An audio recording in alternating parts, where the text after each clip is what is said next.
Humanity had always been underestimated by the rest of the galaxy. When they first stepped into the wider universe, they were seen as nothing special, just another species trying to make their mark. Their technology was unremarkable, their ships were standard, and their biology seemed fragile compared to the hardened exoskeletons of the Zolarians or the regenerative abilities of the Varniks. But there was one thing that set them apart, something no other species in known space could claim. Humans could adapt.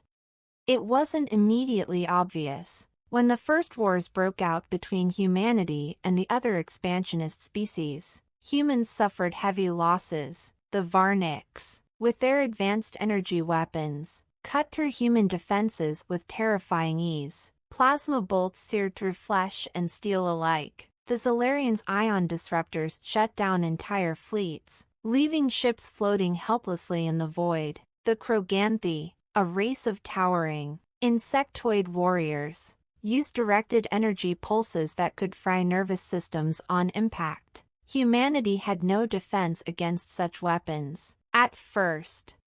Then, something changed. Reports began coming in from the front lines. Soldiers who had survived initial energy weapon blasts were getting hit again, but they weren't dying. Their bodies were reacting differently. The energy burns that had once been fatal were healing at unnatural speeds. Soldiers reported feeling strange after exposure. Some described it as a tingling sensation under their skin. Others said they felt waves of heat running through their muscles. But the results were the same. The same energy weapons that had cut them down in the beginning were now leaving them standing. Scientists were baffled at first. No other species had ever displayed this ability. Energy weapons were the great equalizer of war, regardless of how strong or fast a species was. Direct exposure to high-powered plasma or ion radiation meant death. But humans defied that rule. It took months of study, but eventually, researchers uncovered the secret. Human cells weren't just resisting the energy, they were learning from it. At a microscopic level, human tissue was adapting to the foreign energy signatures. The more exposure a human had to a particular type of energy weapon, the better their body became at handling it. It was as if their cells were reprogramming themselves, creating biological defenses against the very weapons meant to destroy them. At first, it was minor energy burns that once melted through flesh now left only scars. But over time, something more profound happened. Soldiers who had survived multiple engagements with the same weapons were walking away from battles with barely any injuries. Some could withstand direct hits that would have vaporized anyone else. Their bodies absorbed the energy, converted it, and adapted. The implications were staggering. Military leaders wasted no time in testing the limits of this adaptation. They subjected volunteers to controlled doses of different energy types. Soldiers who had once feared plasma weaponry soon found themselves shrugging off attacks that had once turned entire squads into ash. Scientists theorized that, given enough exposure, a human body could eventually become almost immune to certain energy weapons. Word spread across the galaxy. Other species watched in disbelief as the humans, once considered weak, became nearly unstoppable. The Varniks tried developing new variations of their energy weapons, but the humans adapted. The Zolarians modified their ion disruptors, but the humans adjusted. The Kroganthi, desperate to regain the upper hand, abandoned energy weapons altogether, reverting to projectile-based weaponry. It was the only thing humans couldn't adapt to, at least not in the same way.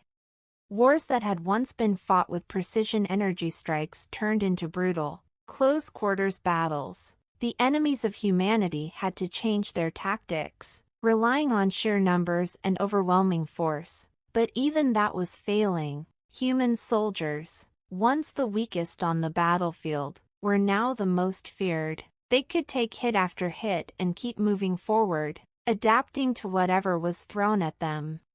Over time, the adaptations went beyond just soldiers. Civilians who had lived in high radiation zones began showing signs of resistance as well. Entire populations of humans were changing on a fundamental level. Their bodies were no longer just surviving in the face of energy attacks, they were thriving. Scientists speculated that within a few generations, humans might not need armor at all. Their own bodies would become their greatest defense. The galactic community, once confident in their technological superiority, began to panic. Energy weapons were supposed to be the ultimate weapon, the great equalizer that had kept the balance of power in check. But humanity had broken that balance. Their ability to adapt was not just a tactical advantage, it was an existential threat to every other species that relied on energy-based warfare. Peace treaties were quickly proposed. The same species that had once sought to conquer humanity now sought alliances. They didn't want to risk war with a species that only grew stronger the longer they fought. The humans, understanding their new position, negotiated from a place of power. They were no longer just another species fighting for survival. They were something more, something different, something that the galaxy had never seen before.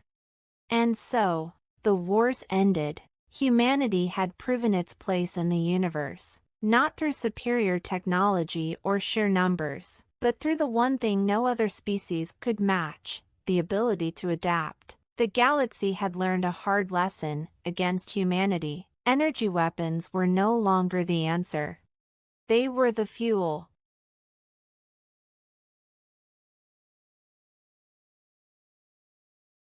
The first recorded use of energy weapons in interstellar warfare occurred in the late 27th century when the Zalrith Dominion, an empire spanning over 300 star systems, unleashed their high-frequency plasma weapons against the resistance forces of the outer colonies. Their technology was devastating. Most species fell within minutes. Energy beams, plasma bolts, and ion disintegration rounds tore through organic bodies as if they were nothing more than mist. No known biological form could withstand direct hits from such weapons. That was the accepted truth, upheld for centuries, until humans proved otherwise.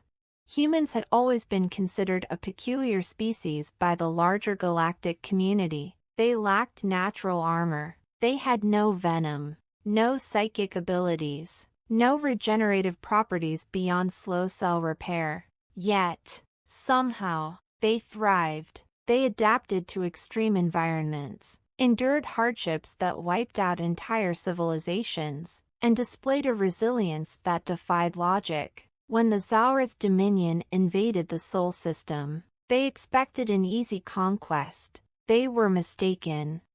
At first, humans suffered losses like any other species. Energy weapons burned through their defenses, vaporized their troops, and left smoldering ruins where cities once stood. But as the war dragged on, something strange began to happen. Human soldiers, even those who had been exposed to energy-based attacks, were not dying as expected. Some of them, against all medical reasoning, survived direct hits that should have reduced them to ash. Not only that, but they continued to fight.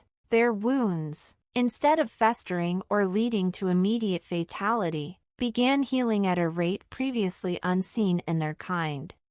Doctors and scientists scrambled to understand what was happening. Initial theories suggested it was luck or battlefield anomalies, but the evidence grew impossible to ignore. Autopsies on fallen soldiers showed something even more bizarre. Human tissue, once exposed to energy-based burns, started developing resistance. The more a soldier survived energy attacks, the more their cells adapted to handle the thermal and radiation effects of plasma and ion blasts. Their nervous systems, instead of shutting down under extreme heat exposure, developed pathways that mitigated the damage. Their skin, once raw and burned, began regenerating with a strange, new density, dispersing heat more effectively.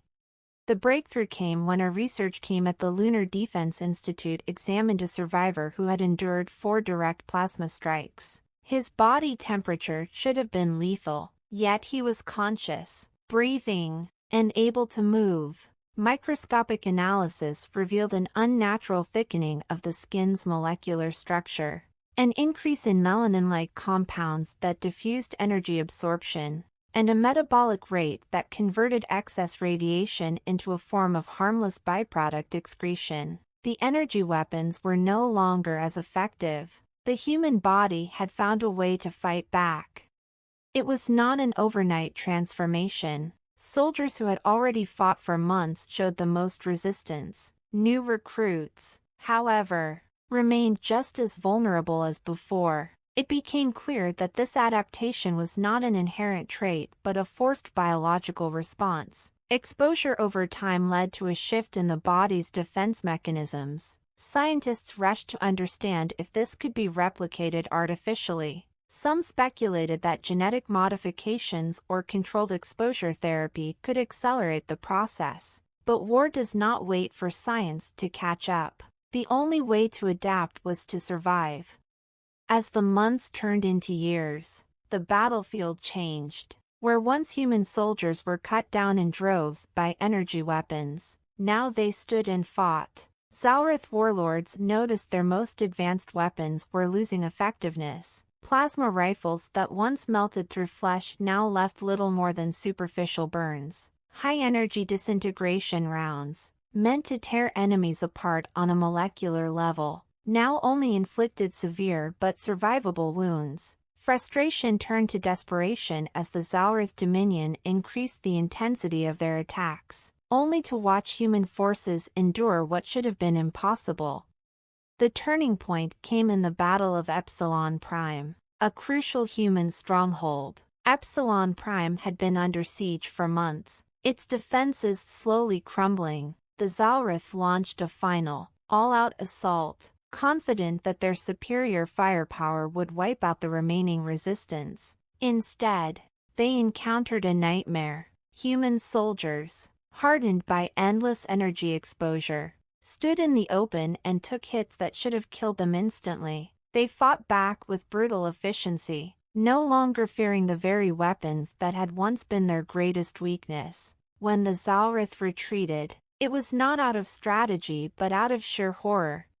Word spread across the galaxy. The humans had done the impossible. They had adapted not just their technology, but their very bodies to counter energy-based warfare. No other species had achieved this. Some theorized it was due to their evolutionary background, millions of years surviving extreme conditions on Earth, their bodies accustomed to adapting under pressure. Others believed it was simply their nature, an unwillingness to accept defeat no matter how overwhelming the odds.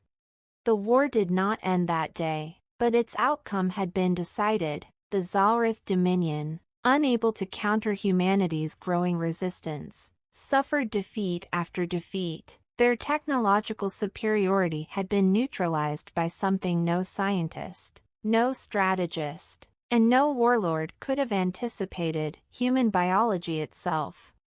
In the aftermath, as treaties were signed and the ruins of war were rebuilt, a question remained. Had humans simply adapted to the energy weapons, or was this just the beginning of something far more profound? If their bodies could evolve to resist the most advanced weapons in the galaxy, what else were they capable of?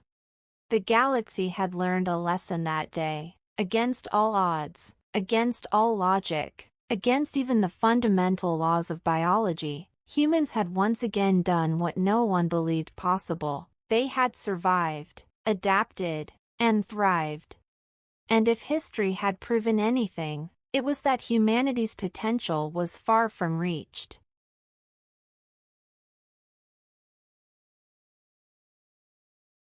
The first time the Galactic Dominion used energy weapons on humans, they expected the same result they had seen in countless other species: instant submission, bodies reduced to ash, a quick and decisive victory. That was not what happened. Instead, something changed, something no scientist, strategist, or warlord in the universe could have predicted. When the Dominion's invasion fleet reached the outer colonies of humanity, They did not waste time with negotiations. The Dominion had conquered thousands of worlds, each time breaking resistance within days. Their weapons were advanced beyond anything the galaxy had ever seen, harnessing energy fields that disintegrated flesh and shattered bones. No armor had ever withstood their technology. No species had ever fought back effectively after exposure to their directed plasma and radiation weapons. The battles always ended the same way, with silence. But not this time. When the first wave of Dominion shock troops landed on Arcadia 4, they swept through the city, expecting an easy battle. They fired their weapons at the human defenders, unleashing waves of energy blasts that should have vaporized them on impact. And at first, it seemed to work. The first ranks of soldiers fell, their bodies convulsing from the overwhelming energy surging through them. But then something happened that had never been recorded in the history of the Dominion. The humans stopped dying. Survivors who had been hit by the energy weapons stood back up, their bodies still smoking from the attack. At first, they moved sluggishly, their bodies racked with pain. But then their movements became sharper, faster, stronger. They didn't just withstand the blasts. They were adapting. Their muscles responded differently to the energy surging through them, their nervous systems rewriting themselves in real time. Some began to move erratically as if their bodies were recalibrating. Others charged at the enemy, their eyes filled with something no Dominion soldier had ever seen before: anger, determination, and something more terrifying than anything else: understanding.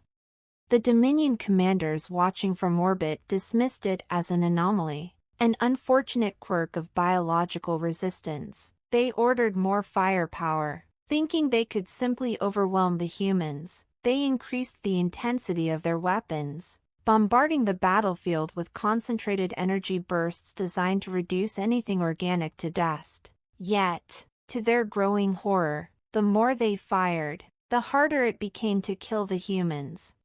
The survivors no longer just withstood the blasts, they absorbed them. Their bodies grew resistant to the energy, their cellular structures reinforcing themselves with every hit. Some soldiers screamed in pain as the transformation took place, but when they rose again, they no longer feared the weapons that had once been so deadly. They moved through the battlefield like something out of a nightmare, closing the distance with the Dominion forces, tearing them apart with their bare hands. Bullets and blades could still kill them, but energy weapons, once the greatest tool of the Dominion, had become useless. The war that should have lasted hours stretched into days, then weeks. The Dominion's greatest strength had become their greatest weakness. The humans knew now. They understood their new advantage, and they pressed it hard. They sent soldiers into direct energy barrages just to get them stronger. They adapted faster than the Dominion could develop new weapons. Every adjustment the Dominion made was met with an even greater shift in human biology. The war was no longer a conquest, it was survival. For the first time in recorded history, the Galactic Dominion, the most powerful force in the known universe, was on the defensive. The news spread across the stars. Other species, once crushed beneath the Dominion's rule, watched as humans pushed them back. Their fleets, once thought unstoppable, burned in the darkness of space. The Dominion tried to deploy biological weapons, but those too failed. The humans adapted to the toxins, just as they had adapted to energy weapons. Nothing seemed to work. The final battle came not on Earth, but on the Dominion's homeworld. It was supposed to be their last stand, a desperate attempt to protect what was left of their empire. They deployed everything they had, but it was too late. By then, the humans had changed so much that they weren't even the same species they had been when the war started. They had become something new, something beyond the understanding of the Dominion, something terrifying. When the humans landed on the Dominion's capital world, they did not come with peace talks or offers of surrender. They came with a message, a warning, that the age of conquest was over. The Dominion had created something they could not control, something stronger than their empire, something that would never be ruled by another species again. And then, just as quickly as they had arrived, the humans left. The Dominion's homeworld was spared, not out of mercy, but because humanity no longer saw them as a threat. The war was over. The Dominion, once the galaxy's greatest power, was reduced to nothing but whispers and broken fleets drifting through space. And the humans? They continued to evolve, to adapt, to grow stronger. They had changed forever. No one knew what they would become next. But one thing was certain, the galaxy would never see humans the same way again.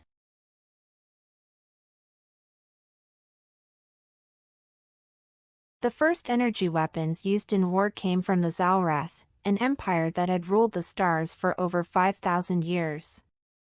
Their plasma-based rifles could melt through most forms of armor, their particle cannons could vaporize a target in an instant, and their ion disruptors could fry nervous systems with a single shot. No species had ever withstood their might. No civilization had ever resisted their conquests. That was until they encountered humans. The war between humanity and the Zalreth began the way all Zalreth wars did, with planetary bombardments and the swift collapse of defensive positions. The Zalreth had never needed to consider prolonged conflict. Their technology was superior. Their weapons rendered most battles meaningless before they even began. When they invaded Earth, they expected the same results they had always seen: quick submission, the destruction of all resistance, and the forced assimilation of humanity into their empire. Instead, they encountered something they had never seen before: adaptation. The first signs of resistance were subtle. Zalreth energy weapons inflicted terrible wounds, but human soldiers who should have died from plasma burns or ionized nerve damage were surviving. At first, the Zalreth assumed it was a fluke, a rare genetic anomaly among certain individuals. But as the war dragged on, they saw patterns they couldn't explain. Soldiers who had been hit once by an energy weapon became harder to kill the second time. A soldier who barely survived a plasma burn would, in the next battle, endure similar wounds without falling. The ion disruptors, which should have shut down nervous systems, were becoming less effective. In some cases, human bodies seemed to repair the damage faster than any known biology allowed. There were reports of soldiers with burns across their limbs still fighting, their wounds scarring over in near days instead of weeks. Some even seemed to develop resistance to the heat and radiation effects of the weapons. At first, the Zalreth believed it was a trick, an unknown technology hidden within human armor or medical systems. They captured soldiers and studied their biology, but no foreign implants or artificial enhancements were found. The truth was more terrifying: it was human evolution in real time. Human DNA had an uncanny ability to adapt. Over generations, their ancestors had survived famines, diseases, extreme climates, and brutal conflicts. Their bodies were built for endurance, their physiology for survival. But in this war, something was happening on a much shorter timescale. Exposure to energy weapons was triggering a form of biological adaptation never seen before. Cells that had been damaged by ion energy rebuilt themselves more efficiently. Nerves that had been fried by disruptors seemed to reroute their signals. Blood coagulated faster, scar tissue formed in hours rather than days, and the human pain threshold seemed to increase after each injury. The Zalreth command refused to believe it at first. They intensified their attacks, expecting that raw power would still overwhelm humans as it had all others. They deployed their most powerful energy weapons, raising the output of their plasma cannons, increasing the charge of their disruptors, but the results remained the same. Humans suffered, but they survived. And worse, they learned. Human engineers reverse-engineered captured Zalrath weapons, creating countermeasures faster than the invaders had ever seen. Their soldiers modified their armor to distribute energy impacts, their scientists developed medical treatments that enhanced their natural resistance. On the battlefield, humans fought longer, harder, and with a level of resilience that defied every expectation. Months turned into years. What should have been an easy conquest became an unwinnable war. The Zalrath had never faced an enemy like this. They were used to crushing civilizations within days or weeks. But humans refused to break. Every battle, every loss, only made them stronger. They adapted to energy weapons like no other species had ever done. Eventually, the Zalrath Council realized the truth: they could not win. Their greatest strength, their technology, had become meaningless against an enemy that evolved in real time. Their warships withdrew from Earth's orbit, their armies retreated, and for the first time in their long history, the Zalrath surrendered. Humanity had proven something terrifying that day. They were not the most powerful species in the galaxy. They were not the most advanced. But they were the only species that could take the most devastating weapons ever created and turn them into nothing more than an inconvenience. The war with the Zalrath became legend, but the implications were far greater. The rest of the galaxy had seen what humans were capable of, and they understood a truth that would change everything. If humans could survive energy weapons, what else could they endure? If they could adapt to fire and plasma and disruptors, what else could they overcome? In the years that followed, peace treaties were signed, alliances were formed, but fear lingered beneath it all. The great empires of the galaxy knew that they could never again afford to make humans their enemies. Because no matter what new weapon they created, no matter what technology they unleashed, humanity would adapt. And they would survive.